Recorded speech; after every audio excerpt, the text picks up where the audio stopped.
Assalamualaikum warahmatullahi wabarakatuh. Saya Uninibi, senang sekali bisa dipertemukan dengan Anda semuanya. Salam sehat dan tetap semangat. Pada video kali ini, saya ingin menjelaskan analisis isu dan masalah dalam rancangan aktualisasi nilai-nilai dasar PNS bagi peserta Latsar Calon Pegawai Negeri Sipil atau CPNS. Saya awali penjelasan ini dengan pertanyaan, apakah isu itu sama dengan masalah? Apakah isu yang sudah jadi masalah saja yang harus diatasi? Apakah isu harus didukung oleh fakta-fakta atau data? Apakah isu dan masalah bisa dianalisis dengan menggunakan tool yang sama? Isu dan masalah. Isu sering tidak nyata, tidak jelas faktanya, bisa jadi tidak menjadi masalah bagi kinerja saat ini, tetapi berpotensi menjadi masalah bila tidak segera diatasi. Di sini prinsipnya mencegah lebih baik daripada mengobati, jangan menunggu isu itu jadi masalah. Kemudian, isu tidak jadi masalah, tetapi jika isu ditangani dengan baik, akan berdampak pada peningkatan kinerja. Isu juga harus diatasi ketika ada tuntutan untuk mengatasinya. Misalnya adanya perintah, contoh pandemi COVID-19. Kita diperintahkan untuk melaksanakan pembelajaran daring. Kita tidak perlu repot-repot menelusuri mengapa sebabnya COVID itu ada. Kemudian isu juga diatasi karena adanya tuntutan masyarakat. Kemudian juga bisa diatasi karena keinginan untuk memanfaatkan peluang teknologi di era industri 4.0. Sedangkan masalah adalah gap antara realisasi dengan target, antara kinerja saat ini dengan kinerja yang diharapkan. Masalah harus didukung oleh data atau fakta-fakta. Masalah harus diatasi, sebab jika tidak diatasi akan memperburuk kinerja individu maupun kinerja organisasi. Masalah perlu diidentifikasi lebih lanjut apakah masalah tunggal atau disebabkan oleh masalah-masalah lain yang lebih kompleks, sehingga perlu dicari penyebab utamanya atau masalah utamanya. Para sahabat Latsar yang luar biasa, walaupun dalam Latsar hanya difokuskan pada penanganan isu, tetapi bukan berarti peserta yang ingin mengatasi masalah nyata kemudian dilarang. Mengapa peserta Latsar CPNS difokuskan pada penanganan isu, bukan masalah nyata? Karena sebagai CPNS yang baru diangkat, mereka belum terlalu banyak tahu mengenai masalah-masalah yang sebenarnya, karena belum cukupnya fakta-fakta dan data yang mereka kuasai. Bahkan banyak kasus CPNS guru yang mendapat SK pengangkatan CPNS dalam masa libur panjang sekolah, sehingga ia belum sempat melaksanakan pembelajaran di kelas.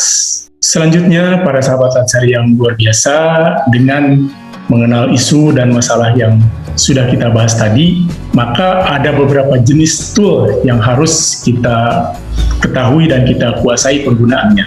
Karena setiap tool itu berbeda dalam penggunaannya. Ada tools untuk mengidentifikasi isu, yaitu yang kita sebut dengan scanning isu. Yang tidak lain adalah mendengar dan membaca. Mendengar apa yang sedang dibicarakan orang, baik itu di forum-forum formal maupun di forum-forum informal. Membaca apakah itu di media massa, di media sosial, atau di media-media lainnya. Kemudian tool untuk mengidentifikasi masalah itu ada root causal analysis table, ada fishbone diagram, ada tree problem, ada mind map, ada 7S McKinsey. Tool untuk memilih core isu itu ada APKL, ada ASTRI, ada USGR. Sedangkan tool untuk memilih masalah prioritas itu adalah USG. Berikutnya adalah tool untuk memilih gagasan. Jika peserta menemukan banyak alternatif gagasan, maka harus dipilih gagasan yang paling layak.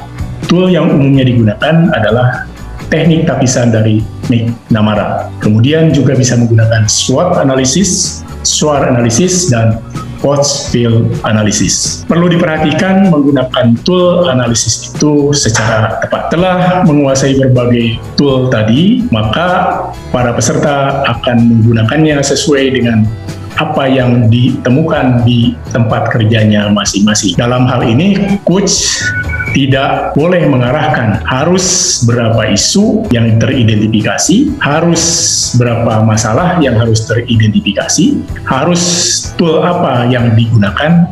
Ini semua akan tergantung pada kondisi real yang peserta temukan di tempat kerjanya.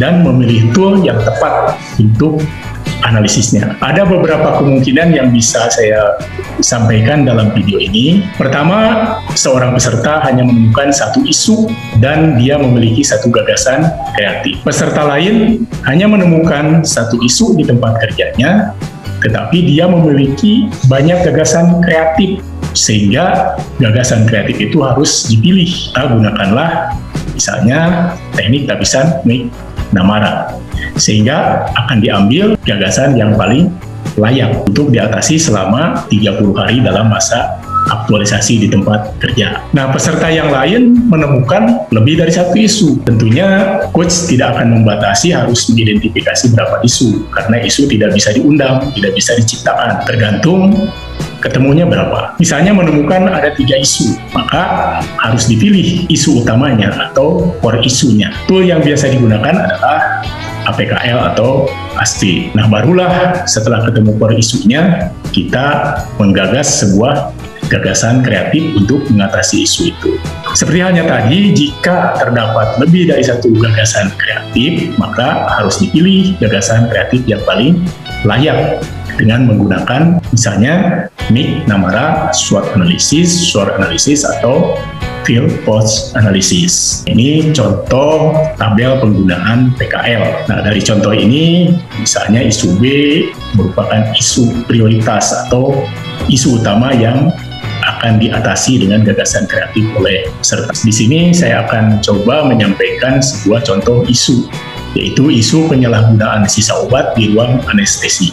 Seorang peserta latsar yang bertugas sebagai perawat di ruang anestesi sebuah rumah sakit mengamati banyaknya sisa obat yang tergeletak di meja, tetapi tidak pernah tercatat ke mana sisa obat itu bertepi. Karena peserta ini ingat wasbang dan bela negara, serta nilai-nilai dasar ASN dan peran kedudukan PNS dalam RKRI, maka dia memiliki kepedulian untuk mencegah penyalahgunaan sisa obat itu, tanpa harus menelusuri bukti-bukti apa yang terjadi selama ini, apakah sudah terbukti adanya penyalahgunaan atau tidak, apakah sudah terjadi korupsi disebabkan oleh sisa obat itu, apakah ini sebuah kesengajaan atau ketidaktertiban saja. Nah, peserta dengan kepeduliannya ingin membuat kartu sisa obat untuk mengontrol sisa obat itu.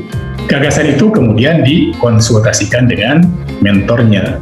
Nah, setelah mendapat persetujuan mentor, maka peserta dapat melaksanakan gagasan kreatifnya, yaitu membuat kartu kendali sisa obat. Dalam kasus peserta yang lain, mereka bukan hanya menemukan isu, tapi sudah menemukan satu masalah nyata. Nah, di sini coach juga tidak akan memaksakan harus berapa masalah yang teridentifikasi. Kalau memang di tempat kerja peserta hanya ada satu masalah, tidak dipaksa masalah itu harus jadi 3.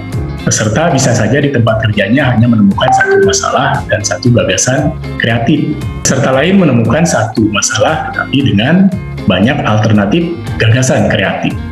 Nah, tentu saja gagasan kreatif ini harus ditapis untuk menemukan gagasan terpilihnya. Berikutnya, seorang peserta di tempat kerjanya menemukan banyak masalah yang teridentifikasi. Misalnya di sini seorang peserta menemukan ada 3 masalah di tempat kerjanya. Maka masalah itu harus ditapis menggunakan USG, sehingga ketemu masalah utamanya. Nah, masalah utama itulah yang kemudian dipecahkan melalui gagasan kreatif. Sama seperti sebelumnya, ketika peserta memiliki lebih dari satu gagasan kreatif, maka harus dipilih gagasan kreatif yang paling layak. Kalau tadi saya menjelaskan contoh isu, maka supaya jelas bedanya dengan masalah, berikut ini adalah sebuah contoh masalah. Masalah itu gap antara kondisi saat ini dengan kondisi yang diharapkan. Misalnya di era pandemi COVID-19 ini, rata-rata kehadiran siswa dalam pembelajaran daring hanya 75%. Padahal kondisi yang diharapkan adalah siswa hadir 100%. Apa sebabnya hanya 75%? Nah, itu bisa diidentifikasi penyebabnya misalnya menggunakan fishbone diagram, menggunakan mind map, menggunakan RCA, menggunakan tree problem, dan lain sebagainya.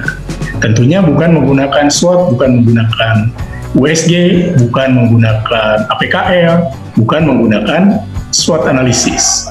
Setelah di USG, maka akan ketemu penyebab masalah yang utama. Nah, masalah inilah yang kemudian dicari gagasan kreatifnya. Para sahabat Latsar yang hebat, selanjutnya saya ingin juga menyampaikan tentang SWOT analisis. Walaupun dalam Latsar sebenarnya tidak begitu dianjurkan penggunaan SWOT ini, karena biasanya SWOT ini untuk memilih sebuah strategi pada level keputusan atau kebijakan. Tetapi karena sering ditemukan dalam rancangan aktualisasi penggunaan SWOT yang tidak jelas, menggunakan SWOT tapi tidak pernah nyambung dengan gagasan kreatif.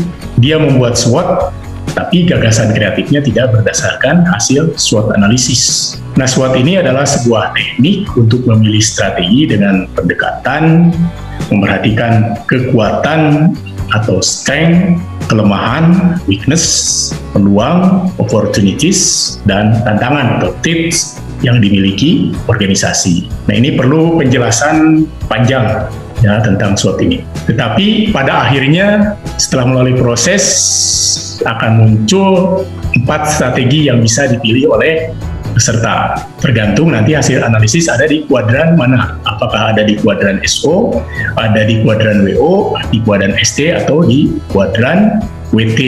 Nah, strateginya itu ada strategi SO, ada strategi WO, ada strategi ST, ada strategi WT.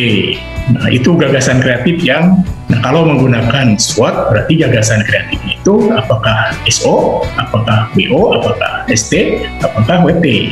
Para sahabat Latsar yang hebat dan luar biasa, ini adalah contoh penggunaan tabel tool mix Namara. Di sini ada 4 gagasan kreatif, kemudian ditapis dan memberikan bobot dari si efektivitasnya, efisiensinya, kemudahannya, kemudian total skornya berapa. Dari contoh ini, ternyata gagasan kreatif nomor 2 memiliki skor tertinggi, yaitu 12. Maka gagasan kreatif nomor 2 inilah yang kemudian akan dilaksanakan oleh peserta. Demikian apa yang bisa saya sampaikan, semoga bermanfaat. Salam sehat dan tetap semangat. Sampai ketemu di video berikutnya. Terima kasih.